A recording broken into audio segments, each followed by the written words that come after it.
Hey everyone, and welcome to this edition of Sean Miller betting and winning on Formula One. And the aforementioned Sean Miller is right over there. Sean, good to talk to you, buddy. Yeah, So definitely. this week we're in Spain. Yep.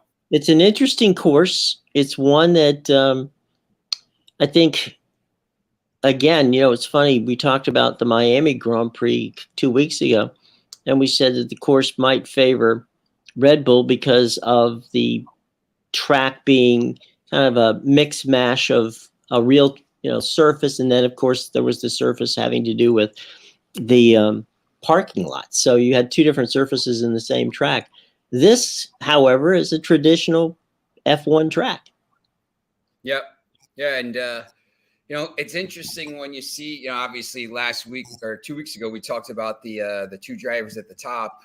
Right. We thought he could win, and it basically played out that way. And you see, when we look at the odds today, it's going to be Leclerc, Verstappen, and then everybody else. Maybe Carlos Sainz Jr., but when these guys go back over to Europe and they start racing on the tracks that are set up for, although next week is Monaco, so same thing. That's a street course. So we go kind of back and forth, and then I think we go to Montreal at some point soon. So that's a track. So it's kind of, we're going back and forth here on some of these, but I think the drivers like these tracks where they're set up and they know where to go, and they're familiar with them. In the pre-show, you and I were talking about something that's unique to F1, and that is that, this early in the season, you pretty much know who's going to be the final two or three drivers here and the final 2-3 cars. It's amazing. Yeah. It's not usually when you talk about baseball or, I mean, everybody thinks the Dodgers and the Yankees are going to be in the World Series, but there's still a lot of right now you can basically say that Charles Leclerc or Max Verstappen is going to be the champion, and Ferrari or Red Bull is going to be the champion, and there's nobody else. When you look, and the odds show that when you look at it, I mean, you see the betting odds here: Verstappen plus 100, Leclerc plus 125, Carlos Sainz Jr., who's a good driver in a good car, 1100. Sergio Perez, a good driver in a good car. Lewis Hamilton. Look at the number on Lewis Hamilton. Champion, 2,500. And, Lewis Hamilton basically said before the season, listen, I have no chance this year. My car is not going to work. So, it's pretty, I mean, the drivers pretty much know what the engine is. And, it's Ferrari and Red Bull. And then, you have to be a pretty good driver as well. So. Well, this, you did mention last, coming up in a week where they're, 2 weeks, I guess it would be, because it's Memorial Day weekend. Because we have the big 3 races. We have the Indianapolis 500, which starts, actually, we would have the 3 big races would be Monaco starting off. And then you get the Indianapolis 500. And then from a NASCAR standpoint, you get the Charlotte race, which is the longest race of the season. So you get 3 races in one day, which is always a treat. And, the thing, as you say, with the Spanish Grand Prix is that you've got a traditional F1 track. And I don't know who that favors, to be honest. I mean, both of them have done well on traditional. And I'm talking about Leclerc and Verstappen. Both have done very well on the traditional F1 tracks. So there's no reason to believe that there's that much difference between it, who wins this time around. Yeah, and you know what I think is interesting with this, we have the odds for the practice on Friday, which starts at 8 a.m. And we have the odds for the qualification on Saturday, and then obviously the race on Sunday. But the for the practice, Charles Leclerc right now is favored at around plus 125 to be the winner, with Verstappen at plus 175 and Sainz at plus 450. But then when you go to Saturday, the odds are completely different. Verstappen and Leclerc are basically even around -110, and then everybody else is at plus 1,000, plus 2,000. So there's a different thing with the practice and then for the qualification. So I think that's pretty interesting. And there's also a chance. Look, I mean, if you're betting on the free practice and you have Leclerc and Verstappen, who you think are the two best drivers and the two best cars right now, if you bet on either of them, if you bet both of them and one of them wins, say you bet 100 on both of them, you're winning money either way. You might win 75 on Verstappen, you might win 25, but you're basically guaranteed to win money if one of those two wins. You're hedging the bet. Yeah. Anytime you can find that, when you get to the qualification, it's plus 110 for both. So it's like, you gotta, if you're laying 10,000, you're going to win a little bit. But if you win, if you're betting 100, you're guaranteed to win $10. But who's worried about $10 there?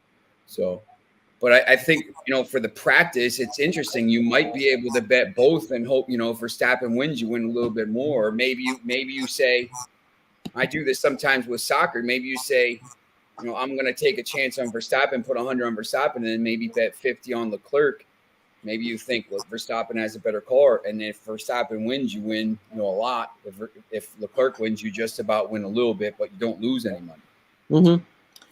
And then, you could throw in there a third car to make for a very interesting situation. If you think that, Sainz is going to do it, or Perez is going to do it, or even Lewis Hamilton might sneak to the podium.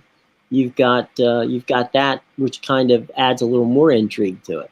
Yeah, and the other thing too is that on a lot of these sites, you can bet top three in the qualification, top three in the practice. So Perez is at plus 750 to win the rate, to win the free practice on Friday. Well, he's plus 125 to finish top three in a 4-horse race. So, you're basically saying, it's the same thing. Hey, listen, I'm getting an extra 25 cents of value. I got money here. If he can sneak into the top three, I'm going to win plus money. So I think that's an interesting play there as well.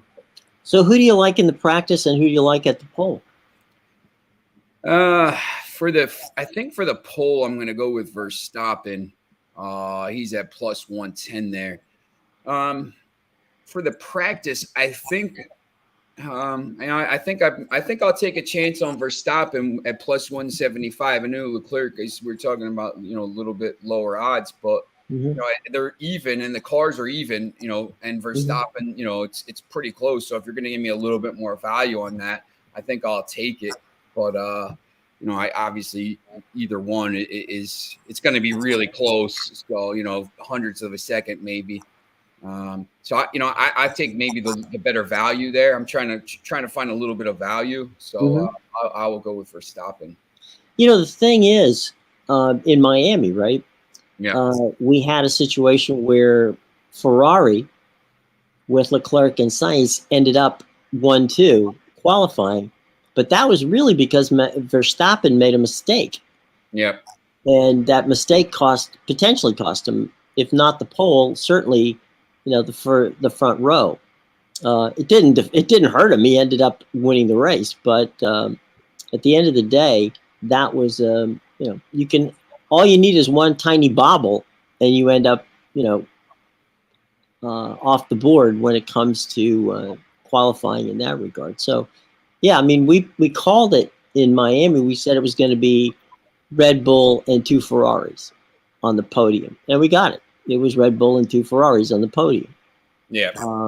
So, this time I don't see much of a change. It's just, which Ferrari and which, is going to be, 1, 2, or 3, and Verstappen's going to be there somewhere. So, basically Leclerc, Verstappen, and then either Sainz or Perez. I mean, right. That's right there. That's the 4 cars and the 2 front rows. You would imagine. Yes. I mean, maybe.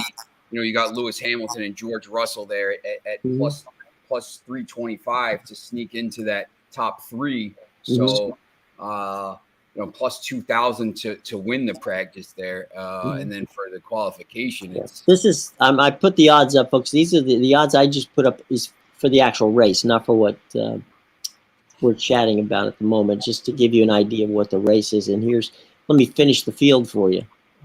There's there's some decent drivers back there who are just getting no love at all. Yeah, I mean, see some good names: Daniel Ricciardo. Gasly's a good driver. Sebastian Vettel, obviously. Mm-hmm. These all these guys are good. Sebastian Vettel was one of the hottest drivers on the circuit just a couple years ago. Yep. It was Vettel and Hamilton that were duking out. Now it's Verstappen and Sainz. So it's the funny thing is, and you mentioned it in the pre-show, that Lewis Hamilton said before the season started, "Yeah, don't look for me to be the champion again because my car isn't there." Yeah, these drivers know. I remember a while ago when I think it was when Vettel had won like 4 in a row, Mm-hmm. and I think the odds came out for that year, and he was like way down, and the odds Mercedes had much better odds, and they just knew the power plant for Mercedes was going to be dominant, and then that was Lewis Hamilton started to dominate the racing, but it's amazing that they know before the season that listen, I have no chance to win a title. I can maybe sneak into a podium. I can maybe win a race if something happens. Verstappen has to retire in the Ferrari. Something happens to the Ferraris, the tires break down, whatever it is. But it's amazing being on that other side of it now, where Lewis Hamilton was dominating for so long, and now basically has no chance to get to the top of the podium. So it's funny. I'm a fan of all racing, frankly, and if you look at, let's say, IndyCar, NASCAR, or IMSA, right? There's more than 3 guys who can win on a regular basis when it comes to that whole situation. And I find it fascinating that here we are talking about F1, and at the end of the day, there are guys who are busting everything they possibly can to make a top 5 finish, let alone making the podium. yes. And in NASCAR or IndyCar, I think, and in IMSA, because in IMSA you've got 3 different categories for it, sometimes racing in the same race, you're never going to have the same result on a consistent basis. And you may get a hot driver in a hot car that wins 2 or 3 races in a row, but even that's hard to find in NASCAR and in IndyCar and in IMSA. But here, as you just said, I mean, we're talking about Verstappen, Leclerc, and Sainz, and basically the rest of the field. And if you're a Lewis Hamilton fan and you want to try to bet on Lewis Hamilton, I mean, really probably the best way to do it is the matchups. Most sports bets offer the matchups where you can do Lewis Hamilton against George Russell and Daniel Ricciardo against Lando Norris. If you're kind of a fan of those drivers, it goes all the way down to the end against basically. So you can maybe win money, and then Hamilton to finish on the podium. There's a lot of different ways for the actual race. You could go, both drivers from this team to finish on the podium, I think is interesting, because Ferrari and Red Bull are both plus 130 and plus 140. It's going to be 2 of one and 1 of the other. Right. And if nothing goes wrong, obviously sometimes things go wrong. But it's just, who is it going to be? Is it going to be the 2 Ferrari drivers or the 2 Red Bull drivers? All right, I'll tell you what. Let me put up the odds again for the race, and then we'll pick a favorite. When we say favorite, it'll be amongst this group. Okay, Yep. This is the group that will be the favorites. We'll pick a favorite, then we're going to go for a little long shot and see if we can pull something out in that regard. So Verstappen is the guy I had in Miami, and you had Leclerc. Yep. What do you reckon, as they say in the business? What do you reckon is going to happen in Spain? I think I'll probably switch here and go with Verstappen to even money. Obviously the champion, and I think he's just got a little bit better car here.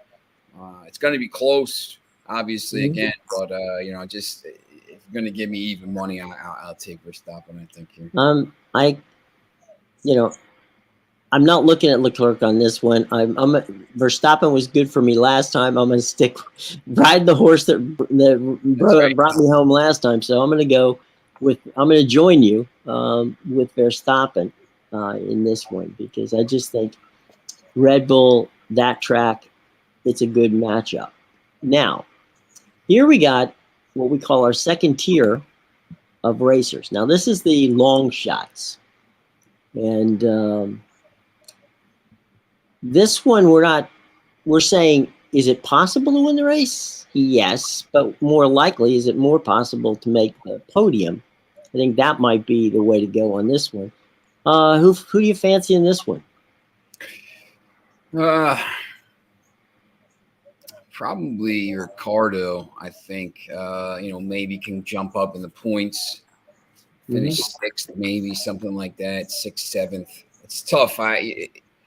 I don't know if they could get. I don't know if they could get to the podium, but I think if you can find them to finish, top six, which sometimes top six, okay, it's something you can do. Maybe get decent money on that. From this list, I would have to say Ricardo. I'm gonna go with a cone. Okay. Esteban. Again, I don't think he's gonna make the podium, but I do think he's a definite contender for a top six finish, which is not, for him would not be a bad result. I have a decent, I was just kind of looking. I have a decent play here if someone's kind of looking off the board for something that's maybe non-driver related, but you can bet on whether the safety car is going to be used or not. Right. Yes is minus 167, no plus 120. I mean, I yes minus 167. It's it seems like to me it would be printing money. So I think I'll take yes at minus one. You got to lay a little bit, but if you put it in a parlay with something else, you get decent odds. But I'll take yes. I think the safety car comes in. Well, if past his prologue in Spain, which it normally is, there've been more than a few wrecks in that race. So. Yeah. I think you're onto something there, my friend. I think that seeing the safety car come out once, we may have multiple times that safety car comes out. Yeah, I mean, they have total drivers to be classified in the Grand Prix, and basically it's pretty much is it's like 17 cars. So you're talking about, there's going to be some cars retiring. So I think, you get one wreck or something, and you basically that you got the safety car out there. So sweep up all three. On the podium, I mean, it's the same situation. But let me ask this question. Is this might, to me, and you're the expert, so this is a lot of juice to lay to get these guys on the podium to me. Yeah, I think obviously, and it's interesting also that Leclerc is favored to go on the podium, but Verstappen is favored to win the race. I find that kind of interesting. Some of the odds on this race are pretty. The Formula One, I don't know how they figure out Leclerc. I mean, I guess because he's just always in the top three or whatever. But here, if you're looking at that list, I think there's really two plays for me. I'm not same thing. I'm not laying minus 300, minus 275, even though they're probably going to be there. But if something happens, you're losing a lot of money. I would probably take a chance with Perez at minus 120. I think that's pretty decent value there. He's one of the top four. So he gets a good start. Maybe he's there. Lewis Hamilton at plus 400. Obviously, he's a good driver, but I think the target play here would be to play Perez at minus 120 and hope that he gets on there. I know Lando Norris every once in a while will find his way to a podium. So 900 might be a little bit of a decent underdog play down the board a little bit. There's just a little more down the board, and we're talking about way down the board here. It looks like Sebastian Vettel, at 20,000. From that standpoint, Sebastian Vettel would be, that's basically if he's the only car left in the field. Yeah. It's amazing. I mean, that guy Lance. I mean, there's some good drivers in that. Gasly, I always think he's a pretty good driver, but Lance Stroll. I mean, here's a fun one, which of course is the winning car, and obviously we know that we've already said that we like Verstappen, and he's Red Bull. But look at if you look here, Red Bull and Ferrari are the same. Both. No, wait a minute. Yeah. Red Bull's at -25, Ferrari's at +100. That tells me something again. I mean, it's obviously Red Bull is going to be Verstappen. So right. Verstappen is -125. I mean, obviously you get the two drivers. Right. So they think that the two drivers from Red Bull are better than the two drivers from Ferrari, or the two, probably going to finish 1-3 or, maybe 1-2. So I think that kind of backs up the Verstappen play a little bit. Right. So, here, I mean, and there's just, it's, you flip a coin a little bit, but, it's either or. You got Red Bull or Ferrari. When you're looking at some, like you said, sometimes with these other racing series, find something. But here, I mean, you're really just putting a line next to Ferrari, anyone behind it. Right. But you still have, if Ferrari wins, you're doubling your money. So, I mean, there's a chance to make some money there. So, yeah, definitely. I think sometimes it makes it easier. You just have to, you're basically handicapping two drive, two cars, two teams, four drivers, and just saying which one is the best one for this race. And you don't have to look at, 3, 4, 5, 6, 7. None of these really teams are going to do anything. Well, this goes to the same thing when we talk about the Constructors Championship, right? Because look who's there. The same. It's basically even money. You have to lay a little juice there, but same thing. I mean, and I think as the season starts to, I think it's probably going to be pretty close as the season goes along. So these odds, they might move up and down a little bit, but it's probably going to be because both these drivers for both teams are always going to be racking up points. So I don't think one driver or one team is going to be able to pull away as much. Verstappen might be able to, if he keeps winning here, might be able to open up a decent point lead. But the Constructors, right now it's you get -110 with both. So same thing. I mean, once again, you get pretty good value. You just have to pick the right team. And that's not I would go Red Bull, to be honest. I just think we're going to get two cars in there. Yeah, it's he's the defending champ, and but you could, once again, I mean, you could make a case for Ferrari, obviously at -110. But I would probably say Verstappen is probably going to be the guy that wins it, and it's probably be Red Bull that wins the Constructors, but it's going to be very close. Yeah, and the other part to this whole thing is that even if a car wrecks out, right, you still have one teammate in the running. That's right. So yeah, you're going to get whatever the points for first, second, or third. So that's if these two teams are going 1, 2, 3, 4, 1, 3, 4, 5 all the time, every once in a while maybe someone sneaks in, but you're still getting 4 of the top 6 places, or 4 of the top 5 places, or 4 of the top 4 places. Obviously, you're racking up a lot of points, and I think they're going to, both drivers are going to win some races. Verstappen's going to win some, Leclerc's going to win some. Obviously, they already have. You might see Perez and Sainz popping up with a win every once in a while. So that's, it's going to be. I think the Constructors will be closer than the individual driving by the end of the year. I just think the Constructors will be pretty close. That's review for you. You picked Verstappen and Red Bull as a team. That's right. and I took Verstappen, and I'll just to be contrary, as the saying goes, I'll take the Ferraris this time. Okay. So we can do a little bit of mixing and matching there.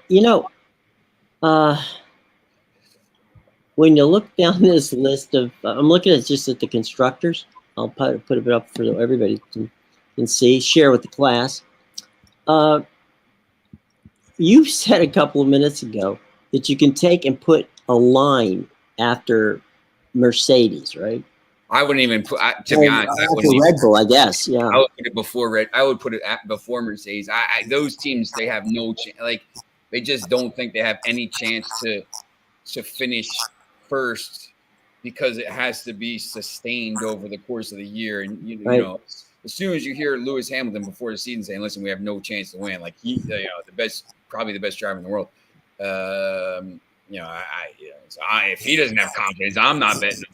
So, if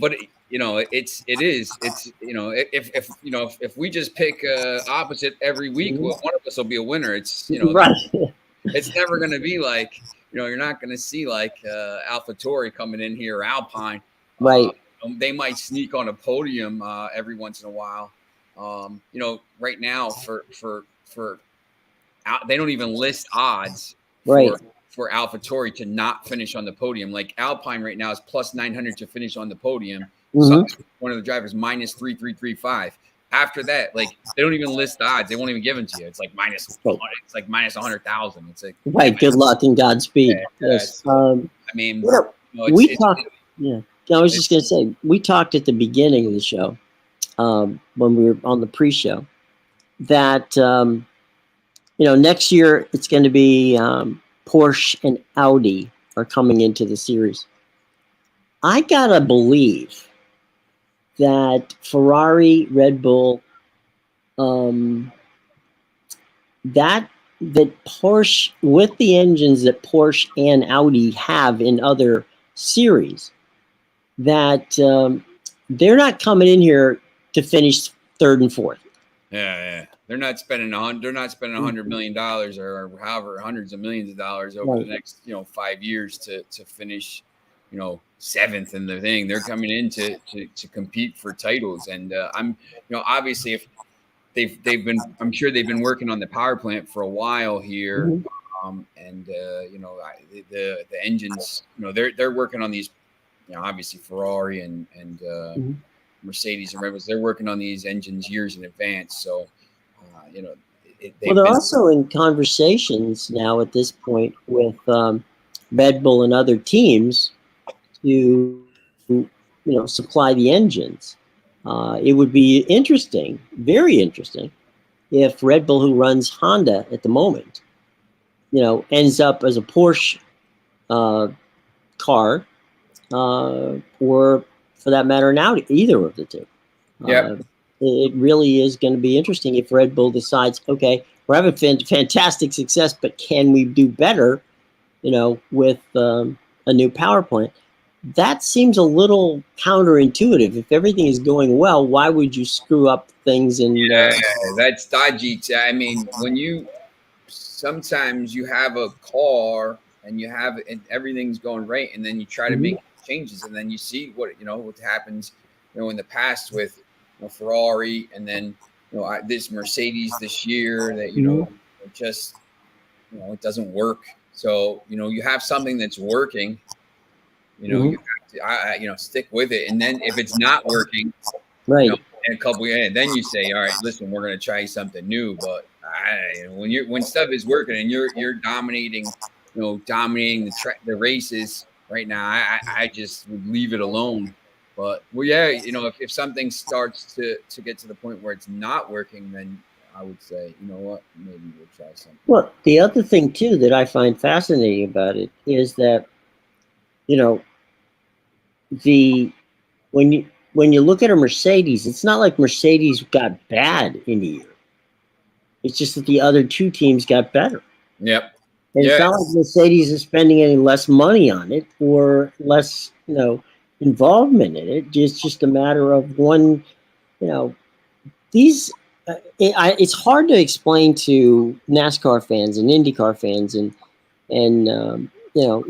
although the IMSA is a little more close to the kind of way it's done because they do race on different continents, but it's hard to explain to people how F1 is so much different when it comes to their power plants and how a team can become dominant for maybe a year or two, and then everybody catches up to them and goes right past them.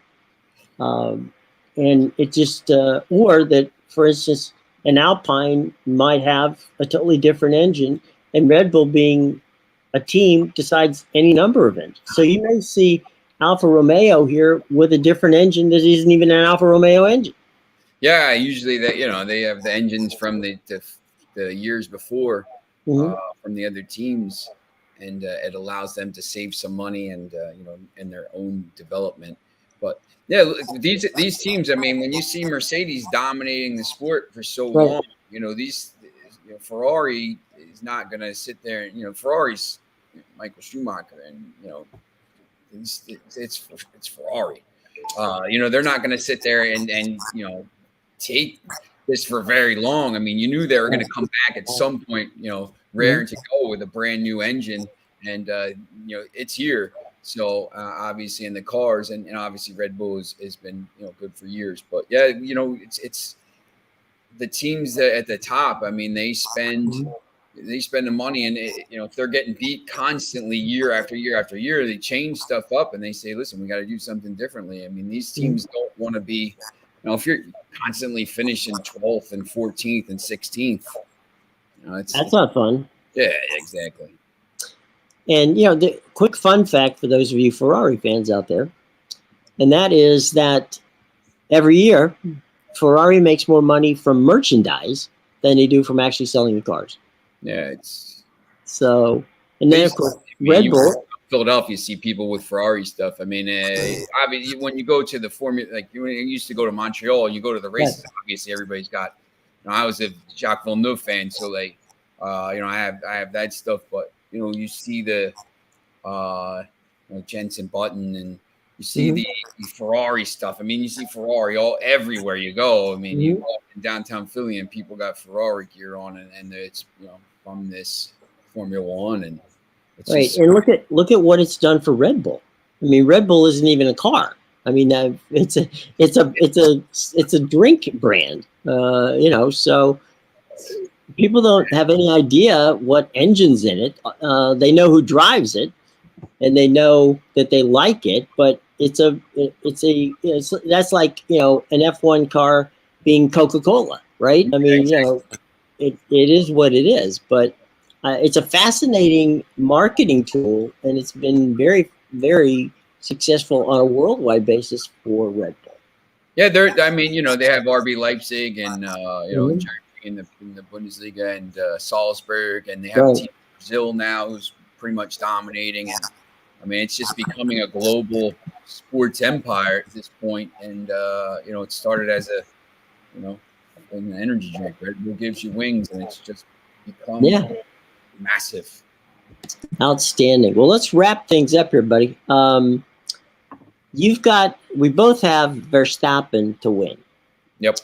And you've taken to say this is going to be the dual podium for Red Bull, and I've taken the opposite point and say that it's going to be a repeat of Miami, where we got a Red Bull winning, but Ferrari coming in second and third. So there's that.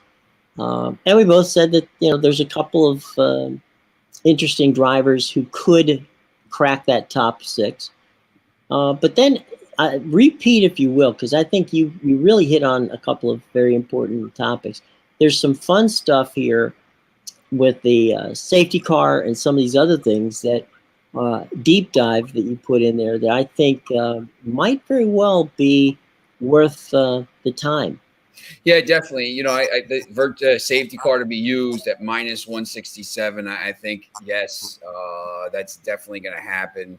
And I think you can make a little money on Friday on the free practice. It starts at 8 a.m. tomorrow Eastern. Leclerc is plus 125 to finish top during practice, and Verstappen, who I picked to win the race, is plus 175. So maybe take a chance on Verstappen at plus 175, or if you think Leclerc is going to, I think Verstappen will, so I'm going to take the better value bet at plus 175. But if you think Leclerc, you get plus 125 as well. So it's just different ways to make a little money, and then they have the qualification as well. Both of them are about plus 110, plus 115, something like that. So one of those two probably is worth a shot. Yeah, definitely. I think and you can find some of the during the race. If you think Lewis Hamilton is going to finish ahead of his teammate, maybe in the matchups, you can get decent value on those. Well, I do think that you're wise on that matchup thing, because I think that might be the most fun part of betting on F1 is the matchups, and I think that's where you find your value, right? Yeah, I mean, if Lewis Hamilton minus 124 against George Russell is plus 100. There's it goes all the way down for all the drivers. Some of them are not great value. Gasly against Sonoda is minus 250, but there's definitely some, Sebastian Vettel and Lance Stroll. I mean, basically about minus 110 for each thing. So there's ways to, win some money on these drivers. And then we talked about maybe Sergio Perez in the third guy, because it's just a little bit better value than maybe Sainz, and obviously a lot better value than Leclerc and Verstappen. Let me ask you one quick final question before we get out of here, and that is having to do with, when we were talking earlier about the different situations with with Verstappen and the teams and all that.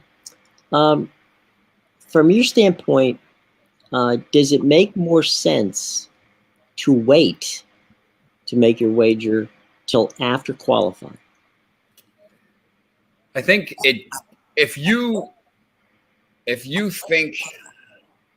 adamant it's Verstappen, or you're adamant it's Leclerc or something like that, I think you could bet before. But yeah, you could wait to see, but sometimes you lose a little value. So you could gain value too. So you're just taking a little bit of a risk. But once again, with these, with this year, Ferrari and Red Bull, the two teams and the drivers are all pretty even, the two at the top. So you're not going to lose too much value.